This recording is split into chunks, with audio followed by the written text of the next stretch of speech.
اور اسلام آباد میں 26 نومبر کے بعد اب جو علی خامنہئی کی شہادت کے موقع پہ احتجاج ہوا، گولی چل چکی، اور ہر اس رجیم کا، اس ظالمانہ رجیم کا ایک ہی ہے جواب، جو اپنا حق مانگے اس پہ گولی چلا دو۔ آج بھی اس وقت بھی ہزاروں کارکنان، سینکڑوں لوگ جو ہیں وہ جیلوں میں ہیں، سینکڑوں اور ہزاروں کے خلاف مقدمات درج ہیں، جھوٹے مقدمات، جس میں عمران خان بھی ہیں اور سب شامل ہیں، بشرا بی بی پی ہیں، شاہ محمود قریشی صاحب ہیں، میاں محمود رشید ہیں، عمر سرفراز ہیں، اعجاز چودھری صاحب ہیں، ڈاکٹر یاسمین راشد ہیں، یہ سب کے سب موجود ہیں، اور فوجی عدالتوں سے کئی لوگوں کو سنائے سنا کے ان کو بھی جیلوں میں ڈالا ہوا ہے۔ ایمان مزاری جیل میں ہے، بلوچستان میں مہارنگ بلوچ اور بہت سارے بے شمار لوگ جو ہیں، رہنما، سیاسی کارکنان، پولیٹیکل ایکٹیوسٹ جو ہیں وہ جیلوں میں ہیں، صحافی، سب کے سب صحافیوں کو رگڑا لگایا جا رہا ہے، سب کو لگایا جا رہا ہے، اور عدلیہ کو قید کر دیا گیا ہے۔ ان حالات میں اقوام متحدہ میں ایک ہیئرنگ ہوتی ہے، اقوام متحدہ کی ہیئرنگ میں اقوام متحدہ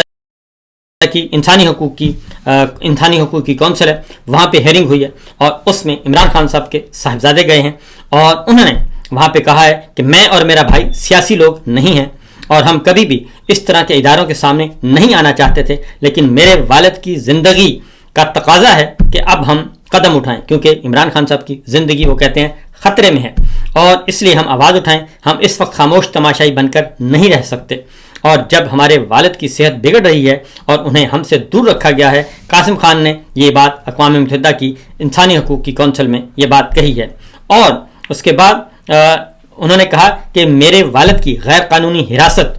اور انہیں انتہائی تنہائی میں رکھنا، طبی سہولیات سے محروم رکھنا، خاندان سے ملاقاتوں پر پابندی، یہ سب ان عالمی معاہدوں کی صریحاً خلاف ورزی ہے۔ اور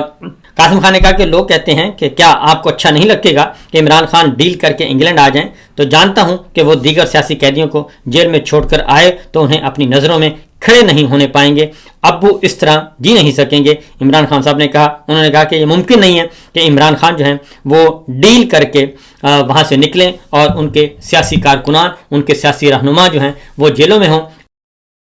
اور وہ انہیں کہا جائے کہ آپ انگلینڈ چلے جائیں۔ اور انہوں نے کہا کہ عمران خان ایسی شخصیت ہیں کہ وہ اپنے آپ میں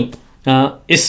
فیصلے کی وجہ سے اپنے آپ میں وہ مر جائیں گے، یہ برداشت نہیں کریں گے، وہ پہلے بھی کہہ چکے ہیں۔ اب عمران خان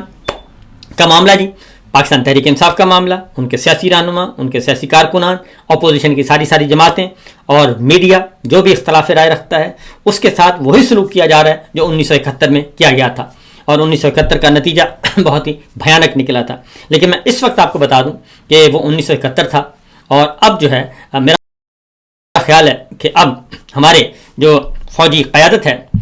اس کی باری ہے، اس کو شکست کا سامنا کرنا پڑے گا، کیونکہ یہ پاکستان 25 کروڑ عوام کا پاکستان ہے، اور اس میں ایک آئین ہے، قانون ہے، اخلاقی روایات ہیں، اور ہمارے مضبوط ترین ادارے تھے، ان سب کو ملیا میٹ کر دیا گیا 26ویں اور 27ویں غیر آئینی ترمیم کے نتیجے میں۔ تو میرا اپنا خیال ہے کہ 4 سال تو ہو گئے ہیں، 4 سالوں میں تو پہلے جنرل باجوہ اور اس وقت فیلڈ مارشل یہ بہت تگ و دو کرتے رہے کہ شاید کوئی اس طریقے سے مسئلے حل ہو جائیں اور صورتحال کو قابو پا لیا جائے، تو ابھی تک تو ایسا ہے کہ ابھی تک تو قابو نہیں پایا جا سکا۔ کبھی یہ ادھر بھاگتے ہیں، کبھی ادھر بھاگتے ہیں، کبھی یہ واشنگٹن کے در پہ حاضری دیتے ہیں، کبھی یہ ہمارے بردر اسلامی ملکوں کے در پر حاضری دیتے ہیں، اور صورتحال یہ ہے کہ پاکستان میں اس وقت غربت، مہنگائی، بے روزگاری ہر عروج پہ ہے، اور لیکن یہ پولیٹیکل وکٹمائزیشن سے باز نہیں آ رہے، انسانی حقوق پامال کیے جا رہے ہیں، ان سے یہ باز نہیں آ رہے۔ اب آتے ہیں ذرا آج پاکستان تحریک انصاف کی لیڈرشپ اور وزیر اعلیٰ خیبر پختونخوا سہیل خان آفریدی صاحب نے بھی اور شفیع جان اور دیگر رہنماؤں نے ایک پریس کانفرنس کی ہے، اور انہوں نے بھی اپنے لائحہ عمل کا اعلان کیا ہے، اور انہوں نے بھی کہا کہ اس وقت پاکستان جو ہے وہ شدید ترین مشکلات کا شکار ہے، اور ایسے وقت میں ایک مضبوط حکومت چاہیے، اور واقعتاً مضبوط حکومت چاہیے جو دنیا کے سامنے آنکھوں میں آنکھیں ڈال کر برابری کی بنیاد پر گفتگو کر سکیں، اور وہ حکومت جس کی عوام میں جڑیں ہوں، جنہیں عوام نے منتخب کیا ہو، وہ حکومت نہیں جو کہ فارم 47 کی پیداوار ہو، جو کہ فیلڈ مارشل جناب فیلڈ مارشل کی عطا کردہ حکومت کے ماتحت ایک اردلی کی طرح کام کریں۔ ایسی نہیں، دنیا بھر کو بھی پتہ ہے کہ اس وقت ہو کیا رہا ہے، اور یہ صرف ہر فورم پہ جاتے ہیں اور کہتے ہیں جناب بس ہمیں عمران خان سے بچا لیں، پی ٹی آئی سے بچا لیں، باقی آپ جو کہیں گے وہ کرتے رہیں گے. بہرحال آج خیبر پختونخوا وزیر اعلیٰ سہیل آفریدی صاحب نے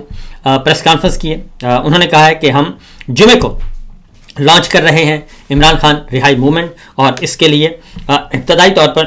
1 لاکھ لوگوں کی رجسٹریشن ہو چکی ہے. ہمارا ٹارگٹ ملین مارچ کا ہے، اور 72 کیمپ ابتدائی طور پر لگائے جائیں گے خیبر پختونخوا اور دیگر میں، اور ان 72 کیمپوں میں عمران خان صاحب کی رہائی کے لیے منظم انداز میں کوشش کی جائے گی، اور پھر اس کے بعد اس کو بڑھا کے لاکھ کو 10 لاکھ تک لے جایا جائے گا، اور ملین مارچ تک اس کو پہنچایا جائے گا. تو ملین مارچ کی تیاریاں کی جا رہی ہیں. عمران خان کی رہائی اولین شرط ہے، اور اس وقت ادروائز بھی جو سب سے زیادہ امپورٹنٹ بات ہے وہ یہی ہے کہ ایران عراق امریکہ جنگ، ایران اسرائیل امریکہ جنگ، پاک افغان جنگ، ان ساری صورتحال میں پاکستان معاشی طور پہ تباہ حال. ایسے حالات میں پاکستان کو ایک مضبوط حکومت کی ضرورت ہے، اور ہماری جو موجودہ لیڈرشپ ہے، یا وہ فوجی ہے یا سیاسی، ان کا عوام سے کوئی تعلق نہیں ہے. وہ عوام سے